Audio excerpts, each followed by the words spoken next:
Hey everyone, welcome back to the channel.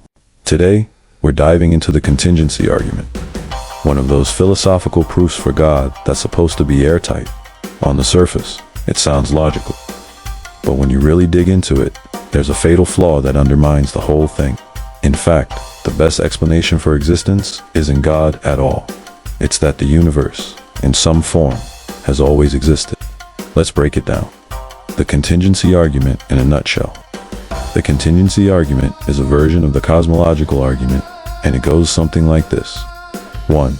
Everything that exists has an explanation, either in its own necessity or in something else. 2. The universe exists. 3.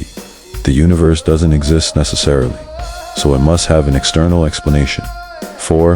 That explanation must be a necessary being. 5. And that necessary being, that's what we call God. Sounds compelling, right? We're used to looking for causes and explanations. But let's peel back the layers and see where this argument falls apart. The assumption that the universe is contingent, the first big flaw. Premise 3. The claim that the universe is contingent. Basically, they argue that the universe might not have existed, that it could have been different or not existed at all. But how do we know that's true? We only have one universe to observe. There's no control group, no alternative version of reality to compare it to. So when people say the universe could have not existed, they're making an assumption with no evidence. For all we know, existence itself is a brute fact. It was never possible for there to be nothing. The idea that absolute nothingness could have existed is pure speculation. The problem with creation. Here's another issue. The assumption that the universe was created or caused. This assumes there was a before and after, a point where the universe wasn't, and then suddenly was. But there's a problem. If time itself began with the universe, then there was no before.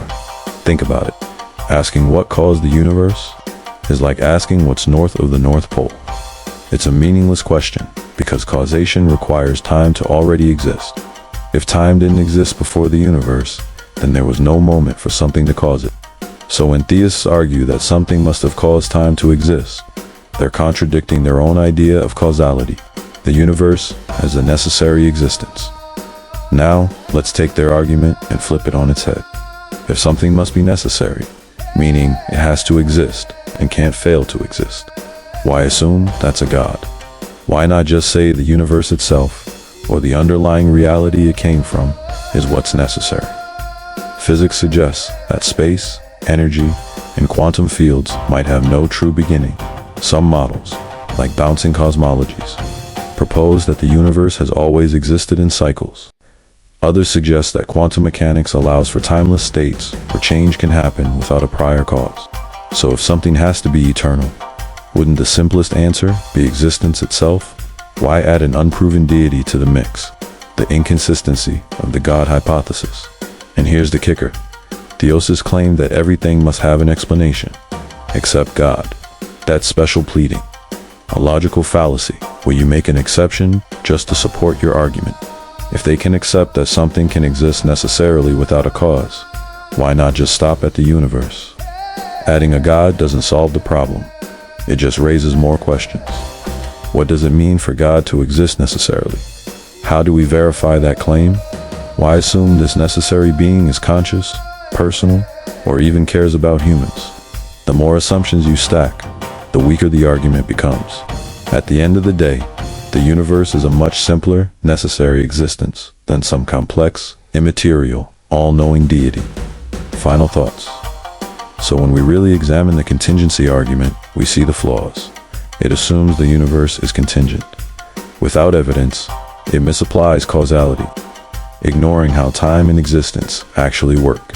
It invokes God unnecessarily, when a simpler explanation is right in front of us. The better explanation, existence has always existed. The idea of a necessary being isn't wrong, it's just misplaced.